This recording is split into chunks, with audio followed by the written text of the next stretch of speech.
Friends, আজকে তোমাদের সামনে একটা নতুন রেসিপি নিয়ে এসেছি। এটা হলো আলুর কচুরি। ঠিক আছে, আমি এটা বানিয়েছি কেমন করে তোমাদেরকে দেখাচ্ছি, সঙ্গে থেকো। আলুগুলোকে আমি সেদ্ধ করে রেখে দিয়েছি, চটকেছি, একটু লঙ্কা গুঁড়ো আর একটুখানি চাট মশলা দিয়েছি, একটু নুন দিয়েছি। আর এখানটা আমি লেচুগুলোকে রেডি করে রেখে দিয়েছি, দুটো অলরেডি ভেজে রেখে দিয়েছি। এখন তোমাদেরকে দেখাচ্ছি। একটু এখানে এইভাবে আমি পুরটা দিয়ে দিচ্ছি, এইভাবে আপনারা এইভাবে ভেজটা আমি গোল করে রেখে দিলাম। এটার মধ্যে এরকম পুরটা আমি দিয়ে দিচ্ছি, মানে আলুর এটা, ঠিক আছে, আলুর কচুরি এটা। এভাবে বন্ধ করে দিতে হবে জিনিসটা, কি মুখটাকে বন্ধ করে দিতে হবে, বেলে নেব। ঠিক আছে,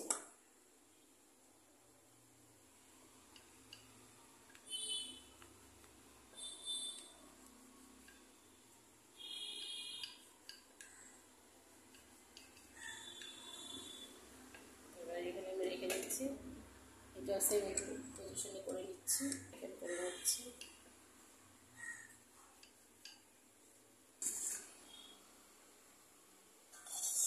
গরম হয়ে গেলে তারপরে এটা আমি এখানে দিয়ে দেবো। ঠিক আছে,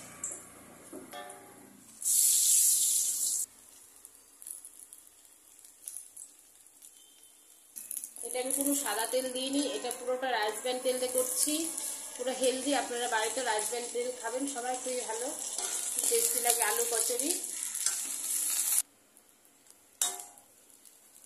একটু ভালো করে কড়া করে ভেজে নিতে হবে, তাহলে খুবই টেস্টি লাগবে খেতে। একটু লাল লাল হয়ে গেলে আমি নামিয়ে দিব। ঠিক আছে, হয়ে গেছে আমার কচুরি। এবার এখানে আরেকটা আছে, আরেকটা করে নিচ্ছি।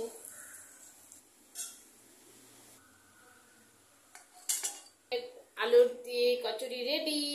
বন্ধুগণ, তোমরা এরকম রেসিপি করতে পারবে বাড়িতে বসে, একদমই 1 মিনিট সময় লাগবে। শুধু ময়দাটা রেডি করে নিবে, আলুর এরকম পেস্ট করে নিবে, সেদ্ধ করে, মানে তারপর হচ্ছে এরকম করে, মানে যেরকম দেখিয়ে দিল সেভাবে আপনারা বাড়িতে তৈরি করে এরকম সকালবেলা টিফিন খেতে পারেন। পরের ব্লগে দেখা হচ্ছে। Thank you, by.